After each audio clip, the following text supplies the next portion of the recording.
자, 이제 11절 넘어가도록 합니다. 11절은 베드로가 솔로몬 행각에서 설교하는 그런 내용이죠. 베드로의 설교 두 번째죠.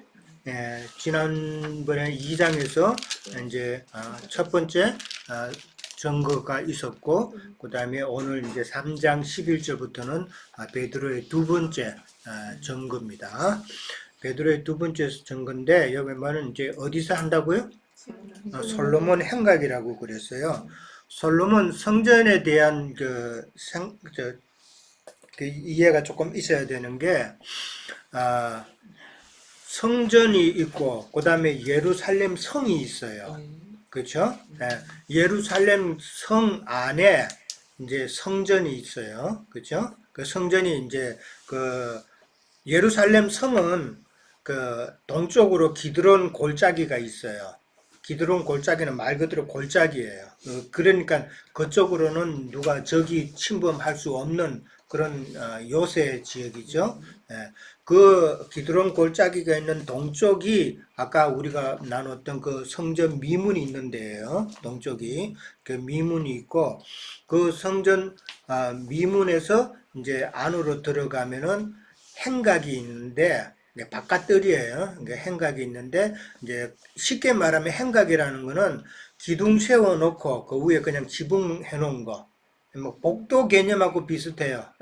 복도는 건물 안에 있지만은 따로 그렇게 옛날에 뭐 저 사극 같은 것도 보면은 그런 길이 있잖아요. 기둥 있고 그다음에 이제 지붕만 있는 그런 것이 행각인데, 예루살렘 성이 있고 그다음에 동쪽 편에 이제 성전이 있는 거예요. 성전이 있고 예루살렘 성 전체에 동쪽 편에 성전이 있는데, 성전 그 동쪽이 이제 미문이 있고, 그 다음에 이제 이렇게 돌아감이 있는데, 솔로몬 성전을 먼저 세웠죠, 그죠? 솔로몬이 성전을 세웠고, 그 다음에 두 번째는 누구예요?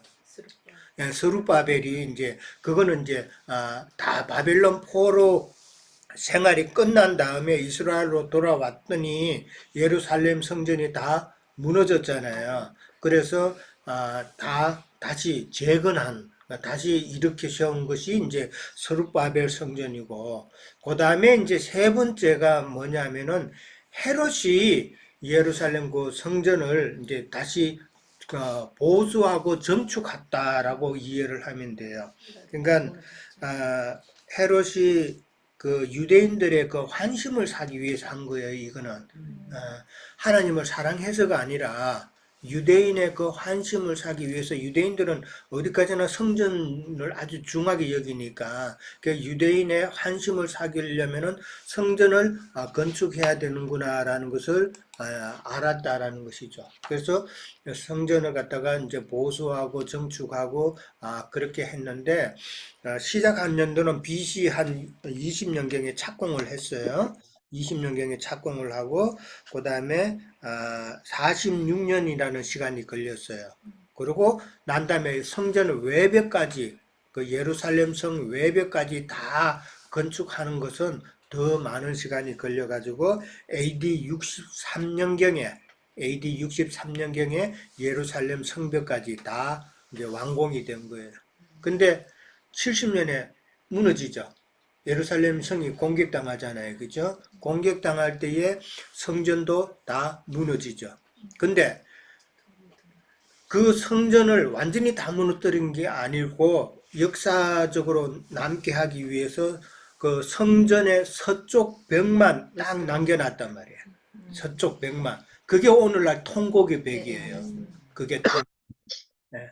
그렇게 이해를 하면은 이제 돼요. 그러니까 솔로몬 행각이라는 것은 이제 성전 미문에 들어가서 처음 바깥뜰에 그렇게 행각이 있는데, 거기서 예수님도 말씀을 많이 전하셨고, 그 다음 베드로와 요한도 지금 거기서 말씀을 전한다라는 것이죠.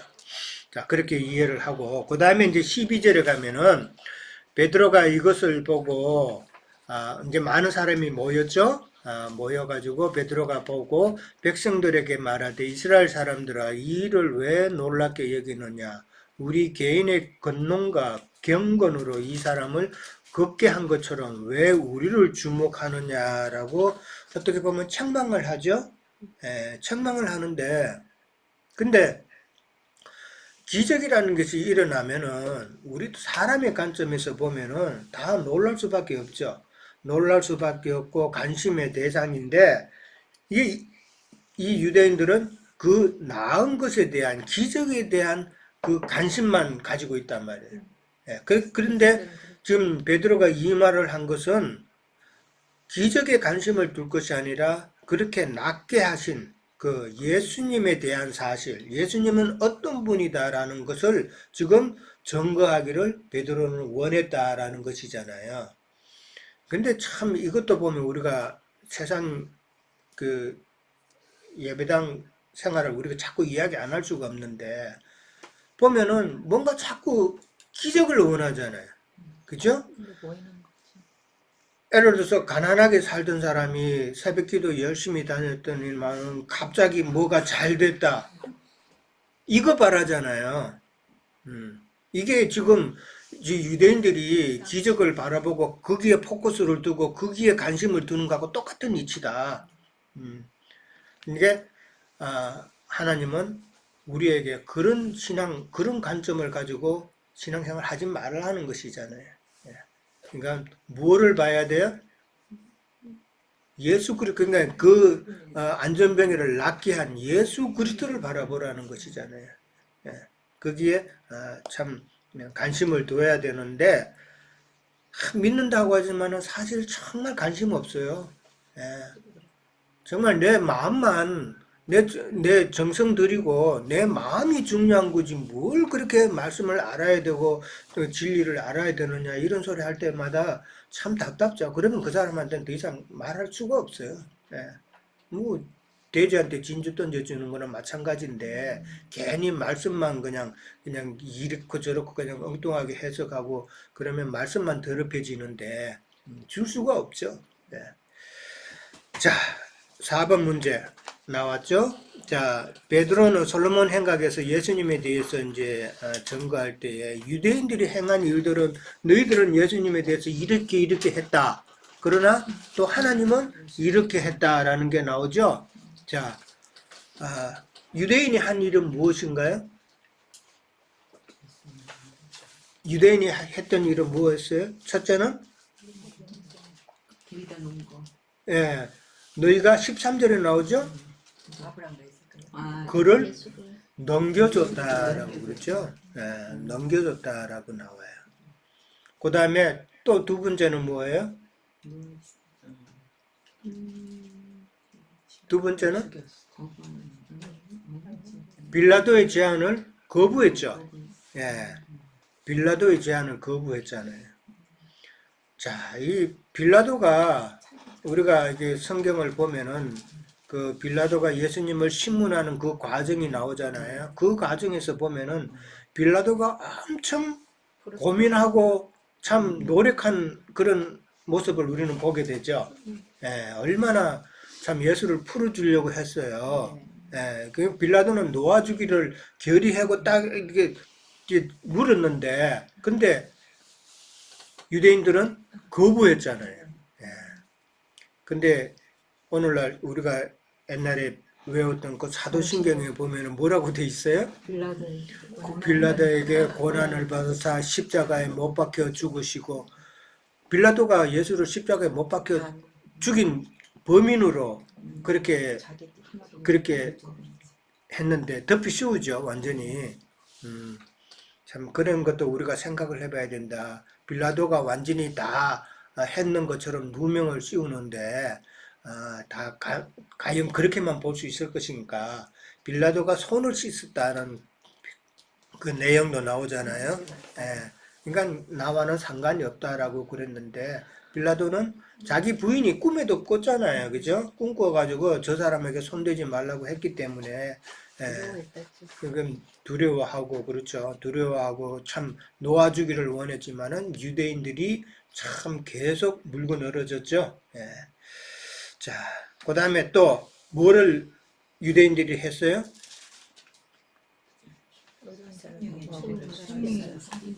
예, 생명의 주를 죽였다고 그랬어요. 생명의 주, 예수님을 죽였다라고 그렇게 표현했고, 그 다음에 도리어 살인한 사람을 놓아주기를 구하였다라고 그랬죠. 예, 이게 또 유대인들이 한 일이잖아요. 누구예요? 살인한 사람? 아니 강도. 강도 바라바죠. 예, 강도 바라바다 말이에요. 그러니까 바라바는 어떤 사람이에요? 살인한 자면 어떻게 돼야 돼요? 예, 죽을 수밖에 없는 죄인이죠. 예, 이게 지금 바라바가 누구를 지금 예표하고 있어요? 우리다 말이에요. 우리. 예.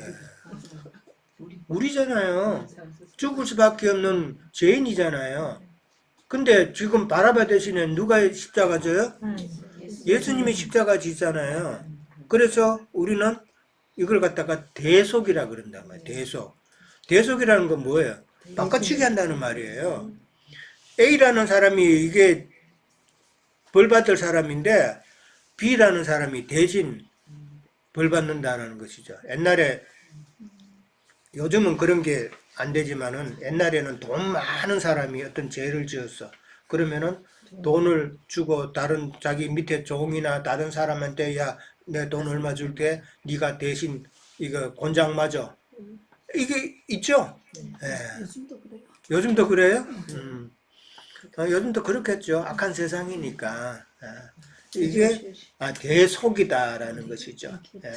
이게 구속도 있고, 그 다음에 대속이라면 대신해서 내가 죽을 죄인인데 예수님께서 대신해서 죽으셨다. 그게 대속이다라고 말한다는 것이죠. 자, 그럼 하나님이 하신 일은 그럼 또 뭐예요? 네. 하나님께서는 죽은 자 가운데서 살리셨고, 그 다음에 또 일의 증인이라. 영화롭게 하셨다는 말이 있잖아요. 13절. 예. 그의 종 예수를 영화롭게 하셨다. 영화롭게 하셨다는 말은 우리가 많이 나누었죠? 예. 부활하셔서 성천한 그 우리 심령에 오셔서 하나님 보좌 우편에 앉으신 것이 영화롭게 되셨다. 그렇게 말씀하셨어요. 13절에 보면은 그의 종 예수를 영화롭게 했다. 근데 이 종이라는 단어가 나왔어요. 이 종이라는 단어는 신분적인 의미가 아니죠. 예, 신분적인 의미가 아니면은 어떤 면이에요? 헌신하는 사역의 면이다 말이에요. 예수 그리스도께서 하나님의 뜻에 헌신하는 그런 사역적인 관점에서 종이다라고 표현을 했다는 그만큼 충성했다는 말이에요. 종이라고 쓴 거는 종은 어디까지나 충성하는 거니까. 자기가 주의 종이라고. 그러니까 일반 목사들이 주의 종 누구 뭐 이러는데 충성도 하지 않으면서 자기 주머니 채우면서 뭔 종이에요? 종은 절대 자기 소유가 없어요. 그러니까 주의 종이라고 표현하는 것이 엉터리죠. 종은 소유가 없어요. 어디까지나 주인의 소유예요. 그 생명조차도 주인의 것이다라는 것이죠. 자, 그 다음에 이제 14절 갑니다. 14절 가면은 너희가 거룩하고 의로운 일을 거부하고 도리어 살인한 사람을 놓아주기를 구하여 생명의 주를 죽였다 그랬어요. 거룩하고 의로운이 누구예요? 예수 그리스도다 말이에요. 거룩하다는 뜻이 무슨 뜻이에요? 구별된 것. 구별된 자. 무엇으로부터 구별된 거예요? 그러니까 우리 개인적으로 봤을 때 우리가 거룩하게 여김을 받으면 세상에서부터 구별된 자가 돼야 되고 또 한 번 단계 더 나가서는 종교 생활하는 데서 또 구별되어야 되고 그 다음에 혼적인 신앙생활에서도 또 구별되어야 되고 이 구별은 한 번으로 끝나는 게 아니죠. 근데 예수님께서 지금 거룩하다라고 했을 때는 이게 분별된 것인데 하나님께 대해서 헌신한 자로 분별된 자, 그 다음에 온전한 제물로 구별된 자, 그런 의미가 있겠죠. 그게 예수님을 이제 거룩하다라고 표현을 한 것이고, 그 다음에 의롭다라고 표현을 했어요. 죄가 없으시다. 그러니까 예수님은 의롭다라는 말은 하나님에 대해서, 그 다음에 또한 사람에게 대해서 의롭다함을 받을 수 있는 자는 예수님 뿐이다라는 말이죠. 자, 사람은 아무리 의로운 사람이라도 그 사람을 갖다가 의롭다 할 수가 없죠. 네. 하나님께 대해서도 마찬가지예요. 하나님께서 의롭다함을 인정해 줄 수 있는 사람은 아무도 없죠. 그런데 예수 그리스도는 하나님께 대해서도, 그 다음에 모든 사람에게 대해서도 의롭다함을 인정받을 수 있는 분이다라는 말이죠. 그러니까 이렇게 거룩하고 의로운 분이다라고 예수님을 표현한 것은, 유대인들은 스스로 나는 의롭고 그 다음에 거룩한 채 했죠. 그렇죠? 거리에 나가서 참 거룩한 옷을 입고 그 다음에 높이 손들어서 기도하면서 자기의 그 의로움을 또 선전하고 자기가 거룩한 자인 것처럼 그렇게 보였잖아요. 너희들은 그런 위선이었지만은, 그러나 참 거룩하고 의로우신 분은 너희가 멸시하고 죽인 그 예수 그리스도다라는 것이잖아요. 어떤 말에서 보면은 거룩하고 의롭다는 그 단어를 써서 유대인들을 지금 한번 비꼬는 그런 표현으로도 볼 수 있다라는 것이죠. 요한복음에 가면은 요한복음 2장 14절부터 보면은 예수님께서 성전에 들어갔을 때에 장사하는 사람들이 많았죠. 그 장사하는 사람들을 다 상을 엎어버렸죠. 엎어버리고 다 쫓아냈죠. 그러면서 뭐라고 그래요? 내 집은 만민이 기도하는 집이다 그랬어요. 자, 그러면은 이 사건 하나로 보면은 이 사건으로 인해서 하나님께로부터 의롭다함을 받을 수 있는 행위가 되는 것이죠. 그리고 또 사람에게서도 의롭다함을 받을 수 있는 행위가 되는 거였어요. 물론 그 당시 예수님을 욕했던 자들은 누구겠어요? 그러면은 악한 자들이죠. 장사치들이고, 그 다음에 그 장사치들에게 돈을 받아먹는 그런 나쁜 자들만 예수님을 욕했겠죠. 그러나 그걸로 인해서 많은 피해를 받던 일반 백성들은 예수님을 의롭다 하지 않겠느냐 하는 말이죠. 왜? 자기들이 손해가 안 되니까. 그 사람들로 통해서 많은 손해를 보고 진짜 성전에 와서 제물을 드리려고 그러면은 시골에서 자기 먼 곳에서 자기 짐승 데리고 갈 수가 없잖아요. 그 짐승이 나오면은 자기 시골에서 그걸 돈으로 바꿔가지고 가잖아요. 그러면은 그 돈 가지고 성전에 갔는데, 예를 들어서 100불짜리를 갖고 갔는데, 그 양을 사든지 그 허물을 살려고 그러니까 이 자기가 판 100불짜리보다도 훨씬 못한 거야. 그럼 중간에 마진을 누가 다 먹어요? 상인들이 먹고 그 다음에 그 유대 지도자들이 다 먹잖아요. 그러니까 피해는 누가 봤어요? 서민들이 보잖아요.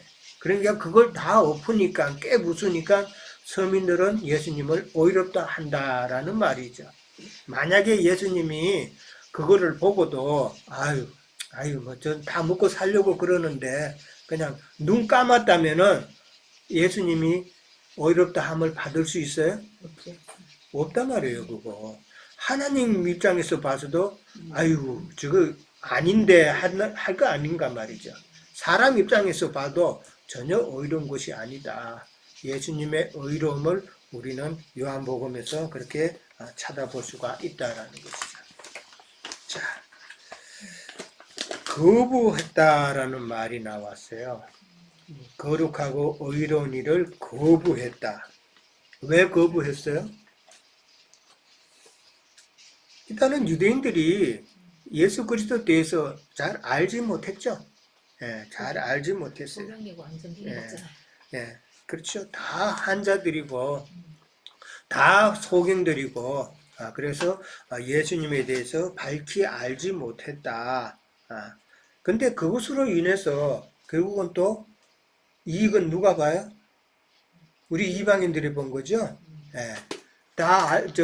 예수를 알지 못함으로 인해서 예수를 받아들이지 못하니까 그 예수님의 그 구원이 이방인에게 구원의 문이 열렸다라는 것을 또 우리는 생각해 보는 것이죠. 그러니까 이런 것은 예, 이런 이야기는 다 하나님의 경륜이잖아요, 그죠? 예, 경륜이고 우리가 구약에도 보면은 레아와 라헬이 나오죠. 레아는 눈이 어두웠다 그랬잖아요. 하나님의 그 경륜 그를 못 보기 때문에 그런 표현을 쓴 것이고 라헬은 눈이 밝았다. 라헬은 신약 교회잖아요. 성령이 임한 지금 이 세대다. 그러니까 성령을 받으면은 진리를 알면은 하나님의 뜻이 다 보인다. 그런 의미잖아요.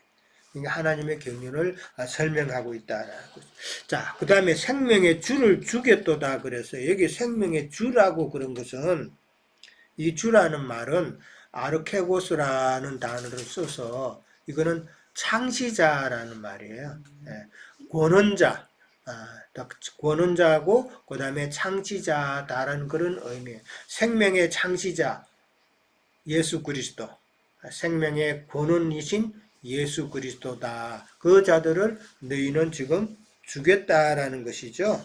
예, 참 어떻게 보면은 유대인들의 그 마음이 참 완악한 것을 볼 수 있죠. 그렇잖아요. 예수님을 십자가에 못 박혀 죽이고 예수님보다 더한 강도를 갖다가 풀어주고자 하는 그 마음은 정말 완악한 마음이단 말이에요. 근데 이것을 보면은 시대적으로도 우리가 생각해 볼 수 있는 것은 예수님의 그때는 시대에 지금 변환기잖아요. 그렇죠?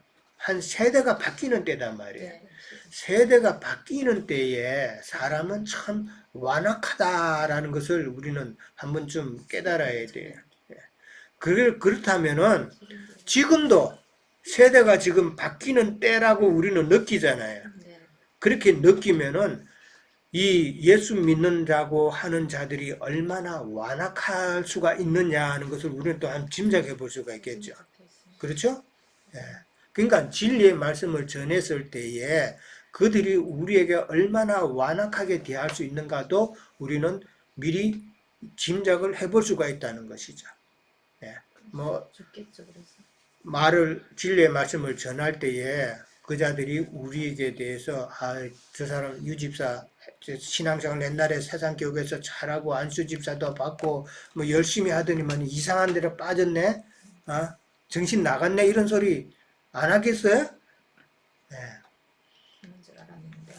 그러나 세상 마지막 때는 참 그런 마음들이 완악해진다라는 것을 우리가 알고 미리 대비를 하고 있어야 된다라는 것이죠. 그러니까 우리가 말씀을 전했을 때 그 사람이 나에게 대해서 심한 말을 했다. 그거 충분히 짐작하고 있어야 된다는 말이에요. 예. 그러나 우리에게는 그런 말을 많이 들을수록 우리에게는 하늘의 상급이 크다라는 것으로 우리는 위로를 삼아야 된다라는 것을 또 깨달아야 되는 거예요. 예. 그러니까 예수님에 대해서 유대인들도 이렇게 행동을 했는데 그것도 시대적으로 보면은 마지막 때, 전환기 때. 지금 어제 AI가 지금 얼만큼 많이 발전을 했냐 하면은 사람 앞에 세워두고 AI가 섰어요. 그 다음에 어떤 물건을 다 이렇게 놓았어요. 그러니까 그 옆에는 이제 물건 놓는 함이 있어요. 그 물건을 갖다가 AI가 알아서 척척 놓고 그 물건 가운데서 사과가 하나 있었어요. 그러면은 먹을 거 좀 달라고 그러니까 그 AI가 먹을 거를 집어가지고 사람에게 주는 그런 영상이 나왔어요. 그러니까 지금의 AI가 작년하고 완전히 또 달라요. 작년하고는 완전히 또 다르고 지금 AI는 내년 되면 또 많이 다를 거란 말이에요. 그러면은 이제는 몇 년 안 가서 10년 안에 완전히 사람과 어떻게 보면 사람보다 더 똑똑하고 사람을 완전히 종으로 부를 수 있는 그런 AI도 나오지 않을까 지금 염려를 하잖아요. 그래서 AI를 만든 사람들이 지금 늘 주장하는 것이 뭐냐면 이 도덕적인 개념도 우리가 같이 따라가야 된다. 그냥 발전만 시킬 것이 아니라 AI만 만들 것이 아니라 거기에 따른 부작용도 염려해서 도덕적인 측면에서 법률적으로 이것을 또 보완해야 된다라고 말들을 하고 있다는 거예요. 벌써. 그건 뭐 그만큼 위험하다는 것이지. 예. 이런 걸 보면은 이 세대가 이게 천년왕국 시대로 곧 넘어갈 때가 되지 않았나 저는 많이 느껴요. 예, 많이 느낀다. 그러니까 예수님 시대 때도 이게 시대가 바뀔 때 사회적으로 큰 변화가 있었어요. 큰 변화가 있고 그 다음에 중세 때도 또 기계 문명으로 또 큰 변화가 있었죠. 예, 그러면서 신앙이 확 바뀌었잖아요. 예, 그런 거와 마찬가지로 지금은 AI를 통해서 이런 것이 또 세상이 한번 뒤집어질 날이 곧 멀지 않았다 하는 것을 생각해 보는 것이죠. 예, 또 이야기가 엉뚱한 데로 갔는데 자, 5번 문제 마지막입니다. 베드로가 안전병이가 낫게 된 원인은 예수로 말미암아 난 믿음이다라고 그렇게 증거를 하고 있어요. 자, 예수로 말미암아 난 믿음, 어떤 믿음을 지금 염두에 두고 베드로는 그런 말을 했을까? 자, 이거는 이제 답을 한번 해보시기 바랍니다. 예수님의 성령. 성령으로. 자, 우리 삼위자매님 오늘 말씀 안 하셨는데 안 하시겠어요? 우리 윤자매님 혹시 어떤 믿음일까?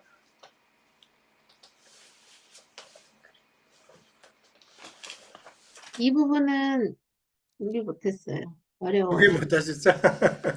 예. 자, 우리 다른 지체들은 예수로 말미암아 난 믿음. 어떤 믿음을 두고 하는 말일까? 뭐 간단하게 생각해요. 뭐 어려울 거 없어요. 계시된 믿음 뭐 그렇죠. 좀 말했잖아요. 계시된 믿음. 예, 예. 진리를 깨달은 믿음이에요. 계시된 믿음. 우리 또 믿음. 그러니까 안전뱅이가 지금 안전뱅이를 갖다 영적으로 우리가 표현을 했어요. 예, 그러면은 안전뱅이가 나면서 거듭났지만은 그러나 전혀 자기의 그 어떤 신앙의 진부를 이루지 못하는 그 자들은 왜 그래요? 진리를 깨닫지 못하기 때문이잖아요. 예.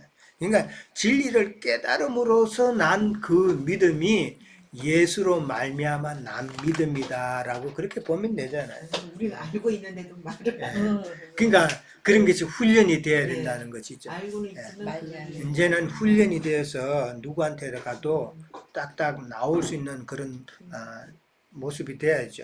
자, 그 믿음을 믿음으로라고 그렇게 나와 있어요. 그 이름을 믿음으로 참. 그 이름을 믿음으로, 그 이름을 믿는다. 그 믿음으로라는 그 말은 에피라는 단어가 또 전치사가 써져요. 그 예수의 이름 위에 근거해서, 지난번에 우리 나누었죠? 예수의 이름이 뜻하는 그 사실에 근거해서 믿었다라는 말이잖아요. 그 예수님이라는 그 이름이 뜻하는 그 사실은 뭐예요? 그 예수의 이름이라는 말은 그는 구세주고 그 다음에 또 생명이고 그 다음에 빛이고 이 모든 것이 예수님의 이름이 뜻하는 그 사실이잖아요. 거기에 근거해서 예수를 믿는다라는 것이죠. 그게 예수로 난 믿음도 같은 말이죠. 이 말미암아라는 말은 디아라는 단어를 통해 쓰면서 뭐를 통하여 예수로 통하여 그 다음에 뭐뭐로부터라는 뜻이에요. 그러니까 예수로부터 난 믿음. 그 예수님은 곧 진리니까 진리를 깨달음으로 난 믿음. 이 말은 결국은 우리도 그래 왔지만은 내가 뭐를 열심히 해야 되고 마음을 쏟아야 되고 그래야 믿음이 생기는 줄로 착각했죠. 예. 그런 믿음은 뭐라 그래요? 사람에게서 난 믿음이라고 그러잖아요. 그죠? 사람에게서 난 믿음이 아니라 바로 예수로 말미암아 난 믿음, 진리를 깨달음으로 난 믿음이 돼야 된다. 제가 몇 번 간증했잖아요. 옛날에는 진리를 모를 때는 나는 믿음 생활 한다고 했지만은 간혹 가다가 낙심할 때도 있죠. 낙심하게 되면 내가 믿음이 있나 없나 고민하게 되죠. 그런 고민도 없다면은 그건 뭐 쭉정이고 가라지고. 근데 그런 고민을 하게 되죠. 그런데 그런 고민이 이제 진리를 몰랐기 때문에 생기는 거잖아요. 결국은. 그렇죠? 예. 진리를 안 다음에는 참 믿음이 지금 생긴 거잖아요. 내가 그렇단 말이에요. 예. 옛날에는 믿음이 있다 생각했는데 그거는 사람의 믿음이었고 하나님께로부터 난 예수님으로부터 난 그 믿음은 나는 없었다라는 것이죠. 왜? 진리를 성경을 깨닫지 못했기 때문에. 그러나 이제는 깨닫고 이제 서면서 걸으면서 가니까 내게 예수님 진리의 말씀으로 인해서 깨닫는 그 믿음이 이제는 내가 참 믿음을 소유했구나라는 그런 간증을 할 수가 있잖아요. 우리 지식도 다 그 믿음을 가져야 되고 간증할 수 있어야 된다는 것이죠. 그렇게 될 수 있기를 바랍니다. 그렇게 지금 되었나요? 네. 맞아요. 가정에 이렇게 부지런히 먹고 마시고 함으로써 그런 가정을 확신을 가지고 그렇게 가야 된다라는 것이죠.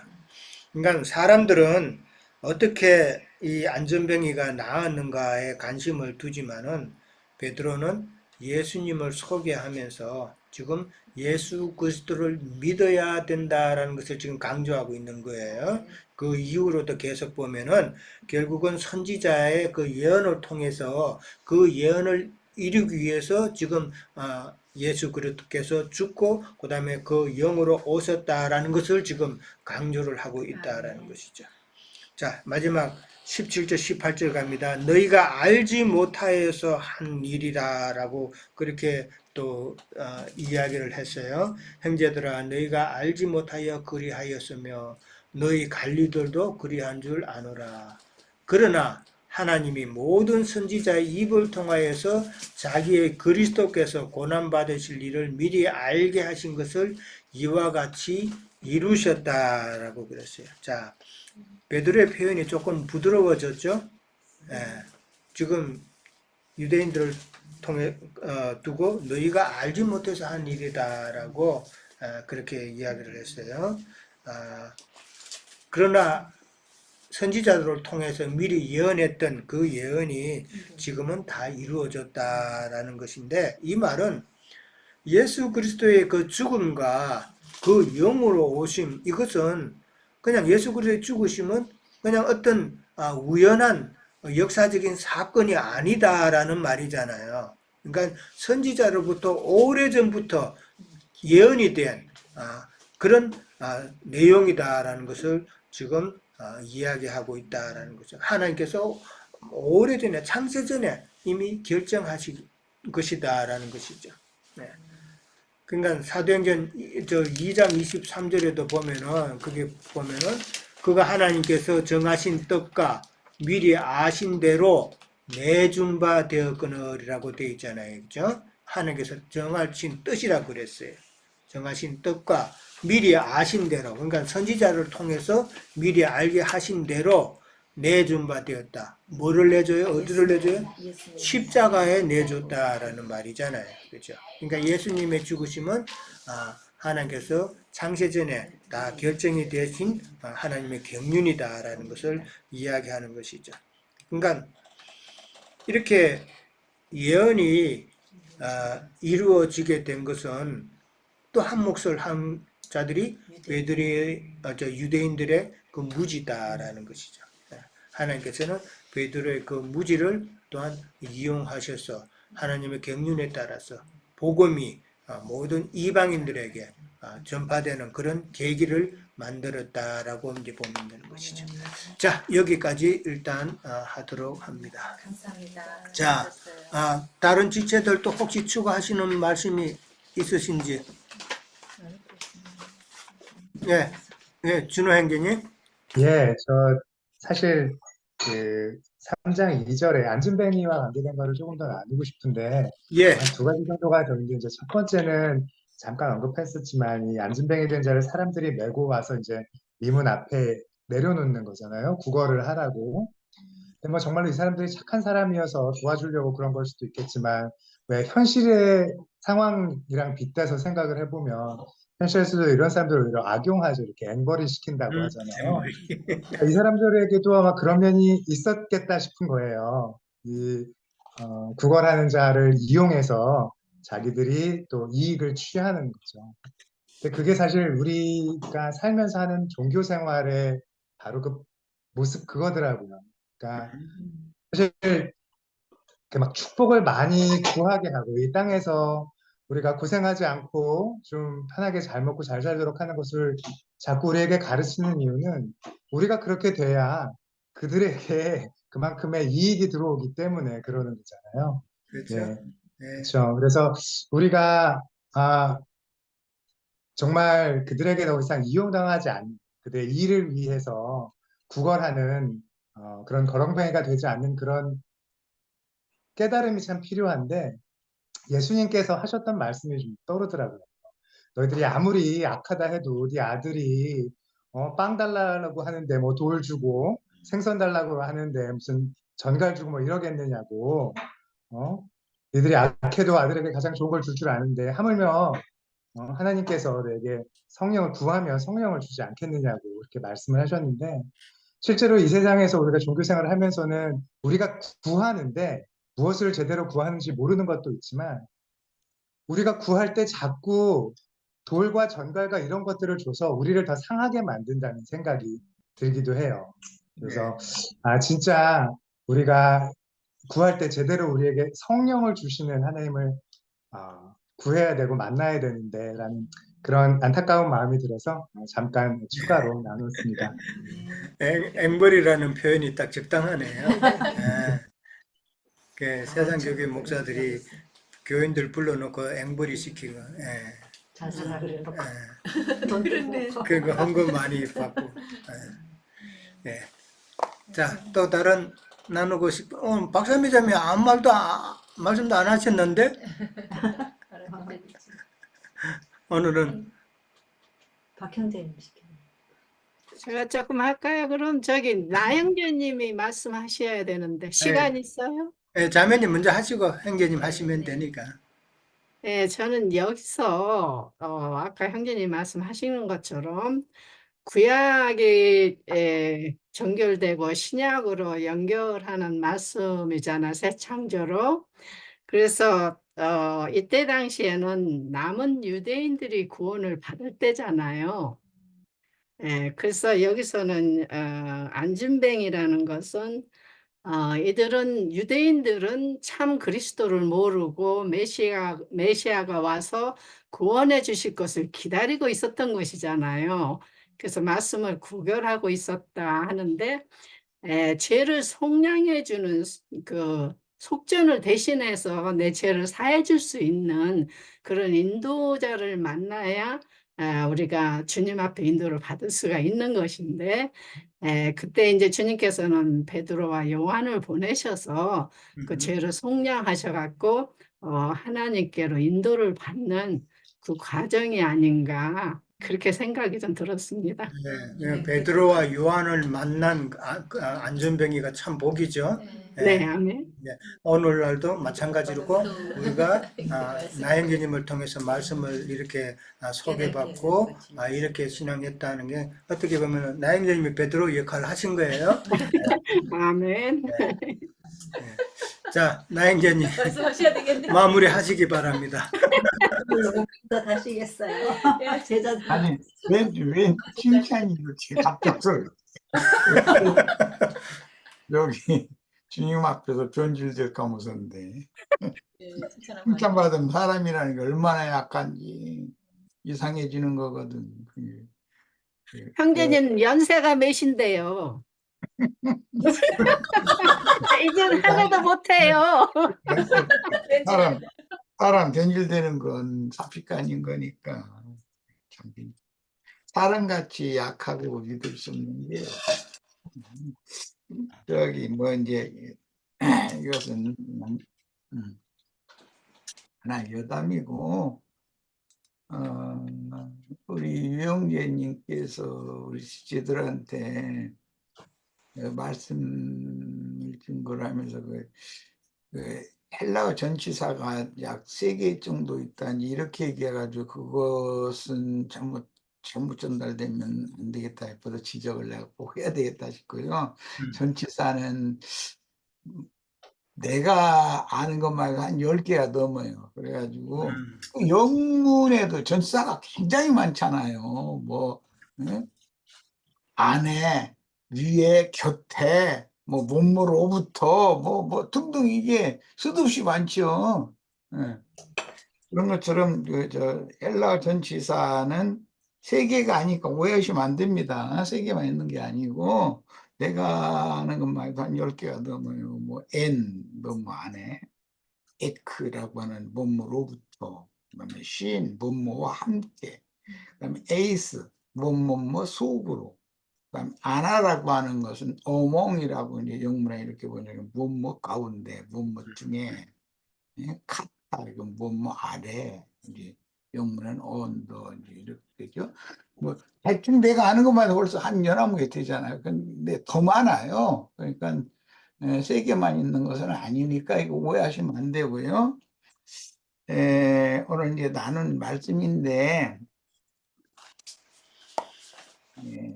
예수님께서 전도를 하실 당시에 예루살렘 성전이나 각 성읍의 그 회당들에 가셔서 전도를 하셨거든요. 그래야 사람을 만나니까.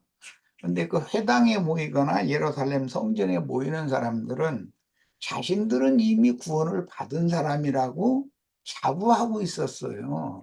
그리고 그들은 오랜 동안 율법 제도에게 젖어 있었었고 관념적으로 즉 주관적인 생명의 체험으로 구원자의 얼굴 앞에 그분의 눈앞에 눈을 아까 마주치는 말씀하셨는데 그 참 좋은 표현이에요.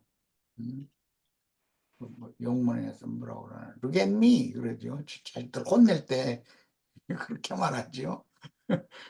그렇게 돼야 되는 거거든. 그런데 그런 체험들이 없는 거죠. 대부분. 종교적인 관념으로만 찌들어 있어 가지고 자신의 주관적인 구원에는 무관심하면서 유대 종교인들의 특성이 뭐냐면 겉으로는 거룩한 체 하고 분별된 사람인 체 하는데 사실은 세상 축복만 돈벌레 들였었거든요.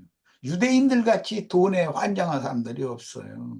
유대인들은 또 박해가 있을 때 하도 박해들을 자주 받다 보면 금덩어리를 가지고 튀는 것이 제일 살아남는 방법이라는 걸 사람들이 배웠기 때문에 이 상술, 돈벌이 하는 거 이건 아주 유대인들이 유능한 사람들이거든요. 그래서 그런 관념이 세속교계로도 그대로 흘러들어와서 세상 축복을 통해서 은금의 풍요, 떠올 것, 없어질 것, 그런 것들을 얻기 위하여 종교인 생활을 하는 거예요. 이제 그런 심리를 유대교 지도자들이 랍비들이 이용을 해요. 그래서 아까 이제 솔로몬 행각 이야기도 나왔는데 성전 이거 이제 그 솔로몬 행각의 미문에 있었다라는 것은 마당만 밟는 신앙이다 그 말이에요. 그게 이제 그 학교 이런 데 보면은 옛날 그 건물에는 선생님들이 통행하고 학생들이 이게 통행하도록 낭하라고 하는 복도가 교실 말고 조그맣게 복도가 길게 있죠. 그런 식이에요. 그래서 이방인의 뜰에서 이스라엘의 뜰로 들어가면 솔로몬 행각이라고 하는 곳이 있고 그 앞에 넓은 공터가 있고 그 양쪽에 헌금통이 쭉 놓여져 있는 거예요. 그게 이제 그 히브리인들의 그 성전의 구조거든요. 이제 그 솔로몬 행각이라고 하는 그 통로를 지나면 이제 성소로 들어가는데 성소에 들어가기 전에 제사장의 방이 있고 그다음에 11조와 헌물 이렇게 비축하는 그런 방들이 있고 그 안에 좁은 공간의 공터가 있는데 거기가 성소와 지성소가 있는 곳이거든요.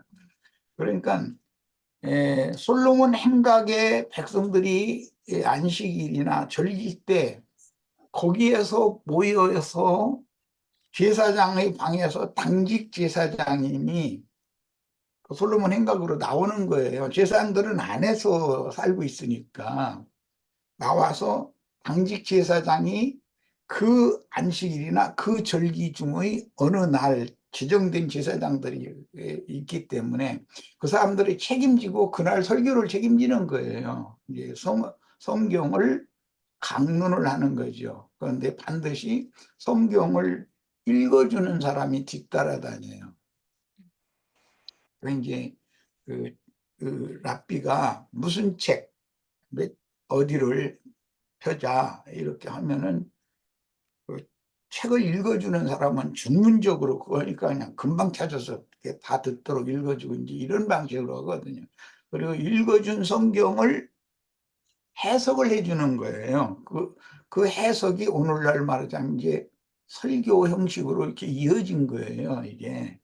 그러니까 예수님도 성전에 들어가거나 또는 회당에 들어가면 그 사람들이 자유롭게 모일 수 있는 곳, 그곳에는 이제 헌금통들도 있고 다 그런데 그곳에서 전도를 하신 거예요.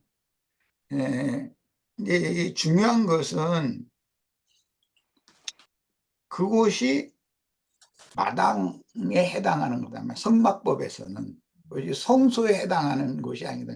제사장의 방 이후로 안으로 들어가야 그게 성소단 말이야. 예, 성소는 아무나 들어가는 것이 아니에요. 레위인 중에서도 아론의 직계손들이 아니면 거기를 못 들어가기 때문에 레위인들의 제사하는 방식은 레위인들이 제사하는 것은 마당이거든요. 번제단 그 물두멍이 있는 그것이에요. 그러니까 그런 그 성막법에 맞춰서 성전 이제 후에 이게 이제 개축되어지고 한 그런 성전의 구조.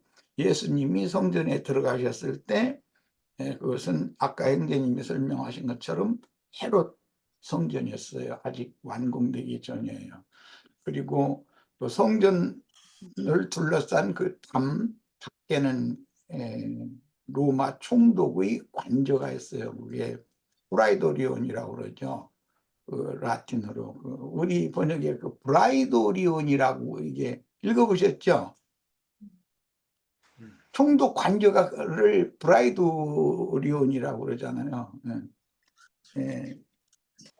그 사이에 벽 사이에 높은 망대를 몇 군데를 만들어 가지고 이 성전 안에서 이 사람들이 무슨 짓을 하는가, 혹시 무기 같은 걸 가지고서 반란을 일으키는 이런 거 하는가 이런 걸 로마 총독 관저에서 성전을 다 들여다볼 수 있도록 그렇게 만들어졌었던 것이 예수님이 오셨을 때의 예루살렘 성전의 형편이었다는 거예요. 그러니까 성전도 사실은 로마 총독의 수중에 다 있는 거죠. 그 로마 총독의 눈으로 오늘날 그 평양 김정은이 뭐 움직이는 것, 그 미국이 높은 뭐라 그러나 위성기에 쏘아 올려 가지고 다 사진 촬영해 가지고 김정은이 어디 움직이는 거 미국은 다 알고 있거든요. 그런 것과 같은 짓을 했다는 거예요. 그것은 사실은 그 성전에 모여서 예배를 한다고 그러지만 사실은 그 주관자가 누구냐 하면은 로마 황제라는 거예요. 로마 총독이었다는 거예요. 이제 이런 것이 이해가 되셔야 되고, 그래서 마태복음 21장 14절에 보면 성전에는 많은 병자들이 있었어요. 뭐 소경철떡발이, 뭐 규먹은자, 뭐 많은 사람들이 있었는데, 그 성전 안에 있는 그 모든 병자들이 예수께로 나오매 고쳐주셨다, 이렇게 돼 있어요. 그러니까 이제 오늘날 우리 이런 것을 신앙에 적용을 하자면, 성당이나 예배당에서 성령으로 우리 형제 자매님들과 실제적으로 그 속에 임재하시고 그 삶에 함께 하시는 주관자가 되시는 그분에게로 나오지 않으면 치료를 못 받는 거예요. 성당이나 예배당에 종교인으로 이렇게 굳어진 종교관념을 가지고 다니는 사람, 이 사람들은 사실은 축복받으러 가는 거거든요. 그런데 그 축복이라는 것이 하나님이 아브라함에게 복을 내리시고 복의 근원자가 되게 해주신 그것은 성령의 약속을 말한 것인데, 장자의 복을 받는. 그런데 그 하나님이 주시는 하늘의 복과 전혀 다른 이 세상신 마귀가 지배하고 관리하는 그런 복을 받으려고 예배당, 성당을 이렇게 열심히 다니는 거예요. 그런 모든 사람들의 그 신앙의 본질이 나면서부터 그렇게 안진뱅이했었고, 뭐 나면서부터 수경이었고, 나면서부터 귀머거렸고, 이런 얘기가 많이 나오잖아요. 그럼 뭐냐? 창세기에서 뱀에게 미혹된 첫 아담 이래 그런 병의 인자가 매 세대에 유전된다는 거예요. 그것이 바로 종교인 거예요. 제일 악한 것이 무슨 윤리 도덕적인 범죄를 저지르는 것도 악한 것이지만, 그보다 더 간교하게 사람 스스로를 속이고 스스로가 함정에 빠져가지고 허우적대다가 인생 마치게 만들고 하는 것이, 그게 간견, 뱀이 사람을 속여가지고 종교인이 되게 하는 것이거든. 진실성이 없는 위선자가 되게 만드는 거예요. 예, 그것이 그런 나면서부터라는 말은 그 신앙의 뿌리가, 근거가 조상 대대로 다 악했었다는 거예요. 마귀로부터 온 거라는 거예요, 그게. 그런데 이 사람이 오늘 이제 고침받은 이야기를 했는데, 이 사람이 그런 생활을 오래 했었기 때문에 그 사람이 40세쯤 됐다, 이렇게 돼 있죠? 사도행전에. 야, 그러니까 그 유대인들은 그 조상 대대로 유대인의 신분으로 태어나면 유대 교인인 거예요. 그러니까 나면서부터 안진뱅일 수 있기, 그런 뜻이에요. 오늘날 말하자면 모태신앙 자랑하고 이러면 정말 큰일 난다네, 그런 얘기를 이제 하는데, 진실되게 복음을 깨닫고 회개하고 복음이 믿어지고 해서 구원을 얻어야지, 어떤 성경이 말하는 구원의 도구가 아닌 어떤 것에 이렇게 사로잡혀 버려가지고 자기가 무슨 뭐 집사니 권사니 뭐 장로니 목사니 뭐 전도사니 등등 해가면서 성경에 있지도 않은 신분이 목사니 이런 소리를, 그런 용어를 함부로 지어내서 사용을 해가면서 그것이 대단한 무슨 하늘이 주신 직분인 것처럼, 이게 다 속이는 것이거든요. 성경에는 신부라는 용어나 목사라는 용어 자체가 없어요. 그런데도 거짓을 너무나 당연한 것으로 진실인 걸로 믿잖아요. 온 세상이 다.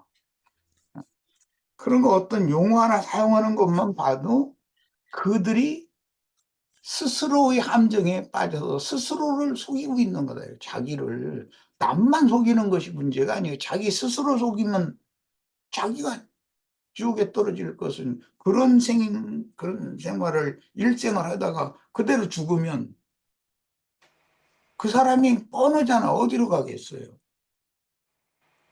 예수님이 이 땅에 오셔서 그래서 지옥 판결을 내린 말씀이 마태복음 23장에 단 한 번 딱 나오는데 그 외식하는 서기관과 바리새인들 보고 너희가 어떻게 지옥의 판결을 피할 수가 있겠느냐 선언을 딱 해버리셨어요. 그게 유대교 랍비들이에요. 오늘날 세속교계의 신부 목사들 보고 하시는 말씀이란 말이에요. 그거 왜 그래요? 외식이라는 것이 그 한자어대로 하자면 밖을 꾸민다 그 말인데 안팎이 다르다. 겉과 속이 다르다. 이제 인간들이다. 그렇다라는 거예요. 그것을 예수님이 너무나 잘 알고 계셨던 거예요. 그냥 적나라하게 딱 집어내잖아요. 그러니까 아까 그 질문에도 나왔던데 그 사람들이 예수를 왜 죽이려고 그랬는가? 자기의 악한 것, 자기의 죄악된 것이 예수를 통해서 자꾸 드러나니까 그 드러나는 것이 두렵기 때문에 죽이려고 했다고 성경 복음서에 이렇게 돼 있잖아요. 이것은 오늘날 우리 각 사람에게도 엄한 경계의 말씀이 되지만 그런 종교적인 관념으로 굳어져 있어서 나는 구원을 얻은 사람이라고 자부하고 있는 사람들 모두에게 특히 종교 지도자들에게 하나님의 엄중한 경고거든요. 우리 지체들은 진실한 신앙, 사람이 진솔해야 된다. 속세에서도 청년과 처녀가 서로 이렇게 마음이 합하고 그래야 서로 사랑하게 되니까 결혼하게 되는데 그것은 그 사람이 뭐 얼굴이 뭐 이뻐서 그렇게 해서 하는 경우는 별로 많지 않아요. 사람이 만나면 서로 마음이 통하고 그 상대방을 진실한 사람이라고 믿어질 때 그때는 그 사람은 자연스럽게 좋아지거든요. 그러면 결혼해서 좀 좋아하는 사람은 못 살아야죠. 하나님이 중매하시는 방법이니까. 다 그렇게 되시기를 바라요. 이 얘기는 속세의 예를 들어서 우리가 주님을 참 남편으로 주님은 진실한 분이기 때문에 거짓이 없는 분이기 때문에 우리는 거짓되지만 이것을 깨끗이 씻어내 주시고 진솔한 사람으로 바꿔놓는 것이 구원이잖아요. 그래서 자기 자신을 먼저 알아보고 말씀을 읽을 때도 그 말씀을 자신에게 적용을 먼저 할 줄 알고 이런 사람이어야 되는데 강대상에서 그럴싸하게 신학적인 교리 가지고 막 이렇게 심튀기 가면서 설교는 그냥 하고 사실은 게 돈 받으려고 그러는 것이거든요. 헌금 안 나오면 목사들 강대상에서 그렇게 열심히 하면서 설교 안 씁니다. 뭐라고 하겠어요. 자기의 생업이니까 그러는 거예요. 그런데 영광도 받고 모든 그런 세상 신 마귀가 자기에게 절하면 이 세상 모든 부귀영화 모든 거 다 너한테 주겠다고 예수님한테도 그걸 가지고 미혹을 하잖아요. 그런 것에 대해서 절대 우리가 속으시면 안 되겠어요. 진솔한 사람이고. 그래서 지금 오늘 구원받은 그 사람은 오랫동안 그런 생활을 하면서 내가 이게 진실한 신앙일까에 대해서 많은 걸 생각해 본 사람이었기 때문에 그 사람이니까 거기에 딱 맞는 시간에 때에 전도자를 딱 만나게 해준 거예요. 이것을 우리가 좀 생각을 해보기를 바랍니다. 예, 마치겠습니다. 오늘 말이 좀 길어졌네요.